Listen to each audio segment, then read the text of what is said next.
Fantastic. We're live. We can talk now. Can you see me? Okay. So, hey, I'm going to do some painting right away with some liquid watercolor from Ecolina and some gouache from Royal Talents. And we just did this without any brush, a workshop just recently. And so I wanted to show you what we did in the workshop. I think it was 7 people. It was a lot of fun to do. And I liked it so much, we're going to do it today. And Kristen's behind the camera again, as usual. So one of the things I like to do is just get the surface wet. Whether I'm working acrylic paint, oil paints, even, or water mixable oil paints. I like to get it wet, and then I like to make some marks with the water right on there. And just drag my hand right along that. And it makes some instant gradients, some instant shadows. And I like that. I'm not going to do too much of that today because we're going to use this liquid watercolor. And you're going to be amazed at the color saturation from this. Now, it is a dye-based liquid watercolor, so its permanence is not as much as, say, pigmented ones, like the Van Gogh watercolors, for example, that I have wandering around over here, coincidentally. But this is going to be really cool to look at. I'm going to just hit you with some big colors straight away. We're going to do the orange right in the middle, just like we're doing a happy little sunset. That's right. That's what I said. We're going to capillary right out of it. I think we're going to do a double sunset today. And you can tell where it was more dry and where it was more wet, because you can actually, through masking, or even if you just paint a wet line in there and you drop it in, it'll chase down the water. It's just really fun to do. You know what I think we need? Look at this conveniently packaged. That's great packaging right there. And we're going to get one of my favorite blues and drop it in, because I think this is right on the edge of a lake. We'll do some water or some sky up there. Sky is water, right? Sure. Sky is water. And one of the things I wanted to do today too was to work some of this white gouache in there. And the gouache is more opaque, and it has some really great. See, we can really move. I can't even talk to you, Kristen. Well, you know. It's been a busy week as usual. It's because we've been busy forever lately. Oh, geez. We're not supposed to say words like that, are we? So look at it. It looks like clouds. You see that? And the pigment is still using capillary action and spreading through the entire piece. That white gouache is really one of my secrets on making these watercolors look so interesting. So another way you can approach this, again, we're not using brush. No brushes today. No brushes today. The handy palette knife. And I can move that color around just by doing that. If you're like me, and I don't know who is, but if you are like me, the problem with brushes is that I'm just horrible at maintaining them. They sit in the cans for quite a while. They get smelly. It's not good for brushes. And yet I continue to do that for 40 years, 40 plus years. So now this is the white liquid watercolor. I just want to drop that in there. I don't have any in there. I'm going to drop that around a couple different places and play with that.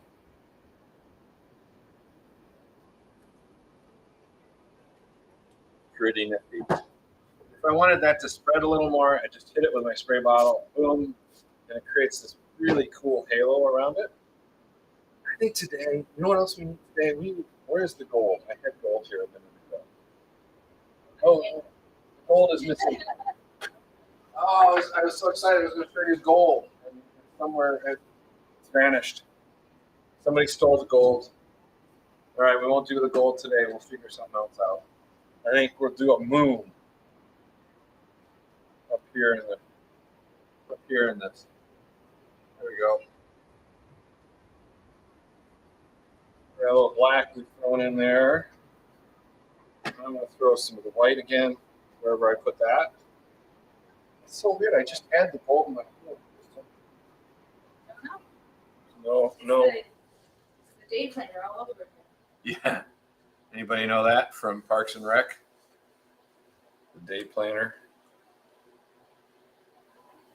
So we're dripping a little bit more of the watercolor in there. And now we're going to put the black in again, right in the middle of that.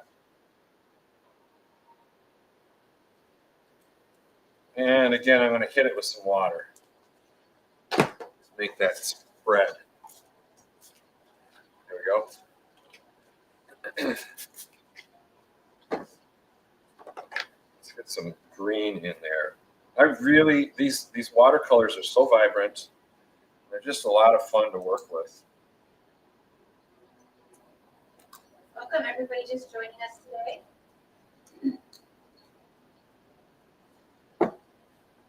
And we need some bright red up at the top. Let's get the magenta in there. Throw some magenta right on top of that. Is that the magenta? Hang on, I got to read the sides. Got your glasses? No, don't. I think the magenta's missing too. I came back from the workshop and just threw it all on the counter. Look at that spread of that. Just like one more down here at the bottom. So clearly I'm an abstract artist, and I like to start most of my paintings with some sort of reference to nature, and then they quickly go off the rails. Now the black can get a little darker on the bottom here. This is the black gesso. I'm just going to work that into the bottom. Create some heavy contrast. Little goes a long way. Hi, everybody. Welcome back. Welcome to the studio.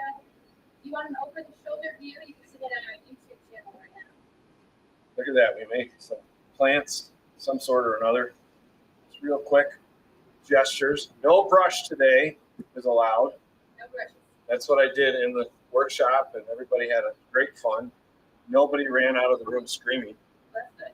Which is a little astonishing, actually. Hi. Some marks. Hello. Oh, quick marks there. Again, we're just using palette knives today, so we can spread this color around just by moving it around with the palette knife. And we can blend that in a little bit more, create more of a gradient. Yeah, that black gesso is great.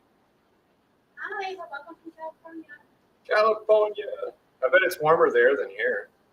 Yeah. We live in denial. Everybody's cool. Sure. Look at that. Yeah, look. See, there in Santiago de Chile. Oh, They're warm. are they warm there? That's like a mountain.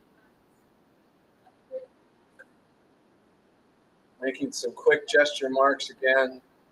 Bringing the color around. Bringing the white into this, down into this lower section. Pretty nifty. Now, let's say you've gone just too far. Rome, welcome. Oh, wow, that's pretty cool. I don't know if we've had someone from Rome before. Oh, yeah. Have we? So, a lot of times I get overly enthusiastic about my. What? No. Yes. Thank you, Forky. With my colorant on these things. And it gets to be a lot of different color. So one of the things I like to do, and I started doing this with my son, my younger son, when he was little, like 2-3 years old, we'd do finger paints.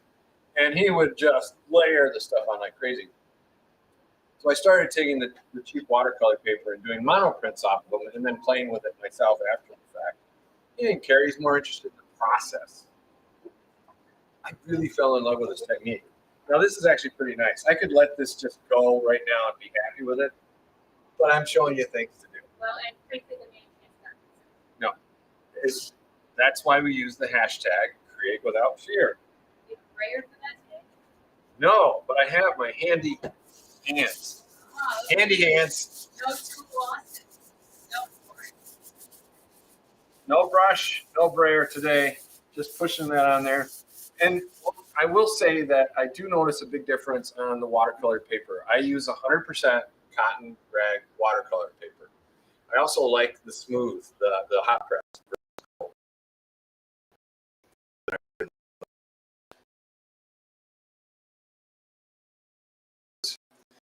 And the afterwards smooth is really more conducive to that. So let's see what we have here. Oh, there's a fun new start. I'll bring it in. So now I'm gonna play with this one a little bit. I'm gonna pull this one over. But I see how I even enjoy what's happened when I put the pressure on. So we'll come back to that another day. If you go to our post, you'll see the studio is insanely full of works in process. I cleaned it up though, didn't I? Did you see how clean that is back there? There's a purpose to driftwood. Okay, so let's try something really radically different now, okay? We're gonna get this wet again a little bit. Not a lot. I just want the colors to spread and blend. And I'm gonna take this orange again. And I'm gonna find the tool. Hang on, I'm back here. Don't be worried. We're gonna use this, one of my big palette knives. Okay, this is another cool thing. I gotta get enough on here so it works. Now you can get different pipettes. Pipettes, is that right? Pipettes. A little bit bigger. These you can buy like 1 million of these for $1 or something. But you can get a lot more color on it. So for those of you that need a lot of color and not afraid of making a mess because, you know, create without fear, those are great. I did that for the workshop. Watch this. Music's almost perfectly timed for this. Okay, here we go.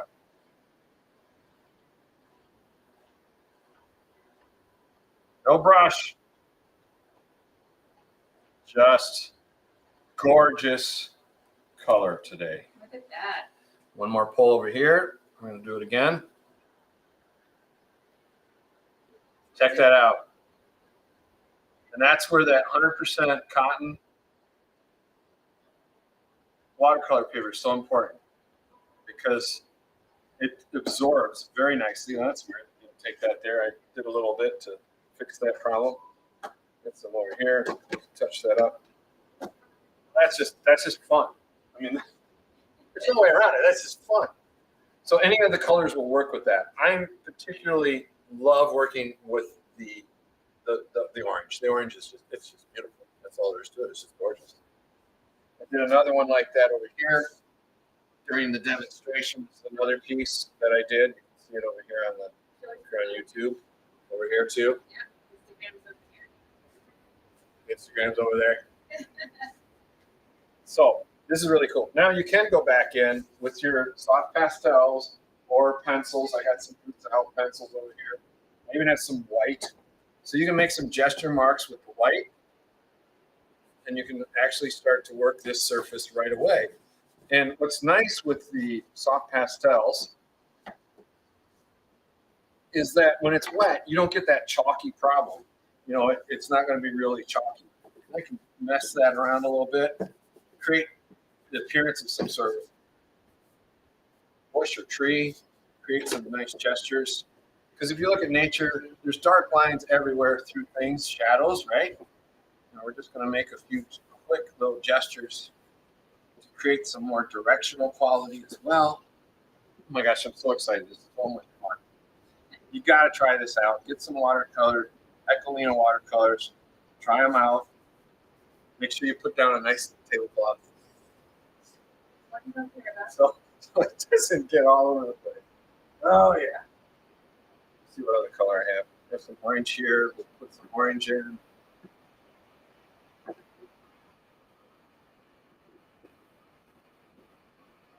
I don't know what kind of plant that is, but it looks kind of fun. I'm sure it's an actual thing in real life. I know, right? Now I have a pencil. You can draw the pencil in here. This is another way to get some really quick. This was a mono print off of this one. So I got a 2-for-1. They're similar, right? Similar, but different. And the technique was a little different, what I did here versus here. And this one, I actually kind of like this even more. I think part of the reason is it adds additional layers to the process. And I think that's really a cool thing to have. So I'm just making some gestures.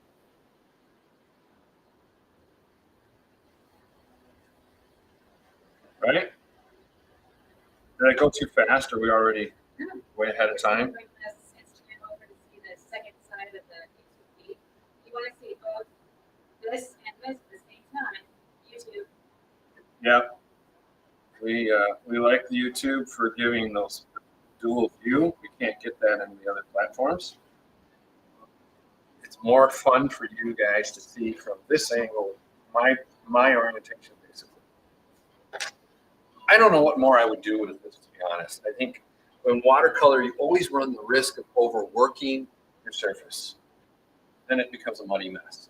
So sometimes if you can do muddy around the outsides or wherever you want to take attention from a bright area.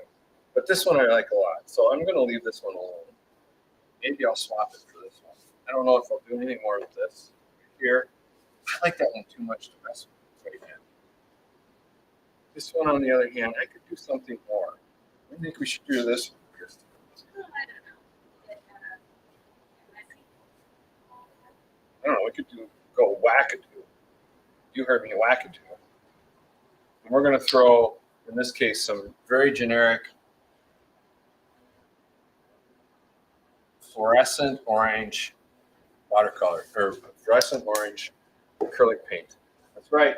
You heard me. Twice. I said it twice. Let's see what happens now. I don't know what's going to happen.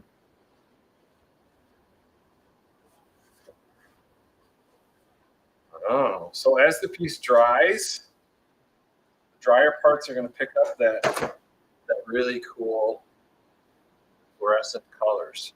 See that? So if I waited a little longer, I would get even more interesting composites of that. There we go. Look at that. That's a night sky right there, or morning sky. Evening? It's a sky. Whatever you want. Whatever we want today. Because we encourage you to create without fear. That is the main thing we want to do in life. Just be creative. That's pretty fun. Look at that. Some extra color down here. I like the way that it's doing the poured paint technique. You can't probably see it right here, but it's got a poured paint thing. So I'm just going to grab some of that. And maybe I'll do something with that later, or maybe I'll just white it out. The point is, I don't like to waste paint. So a lot of times my excess paint is the beginning of something beautiful. Maybe later. Save that for later. Are we at 30 minutes? You have 12 minutes to go. You said it was going to be a short show. Yeah, I didn't mean for it to be that short. You can be done. I mean, you can have it. Let me find, the white's over there, the other white that I have. I got some better white. Again, we can do some white in there. I'll make like an indication of some hills. It's been snowing around here. I don't know, wherever you guys are, I don't know if you have snow, but we sure do. Oh, here, we need it to do. Anyway. Soften some of these lines up. Get the white pastel, work it in.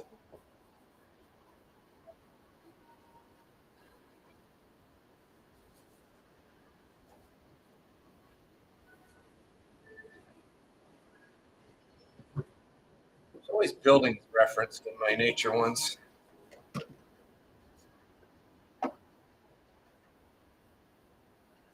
You know what's going to happen, Kristen, is when we're done, my gold is going to show up. Save it for next week. The metallics are a lot of fun. So they have a few metallics in this Ecolina line, with the Watercolor line, and it's a lot of fun.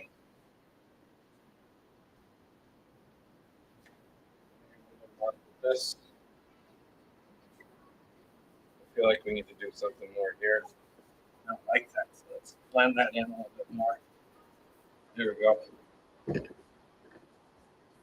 I love these mechanic gloves because it allows me to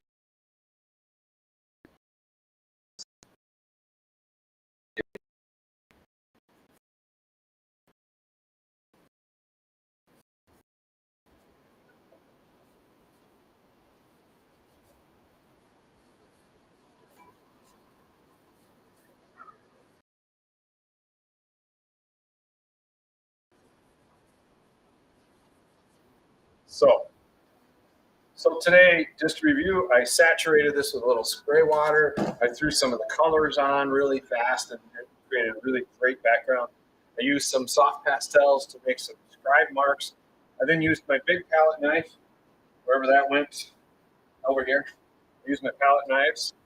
I drew some color down on over the top of that. And we created a lot of nice textures. And it's been a lot of fun doing this with you today.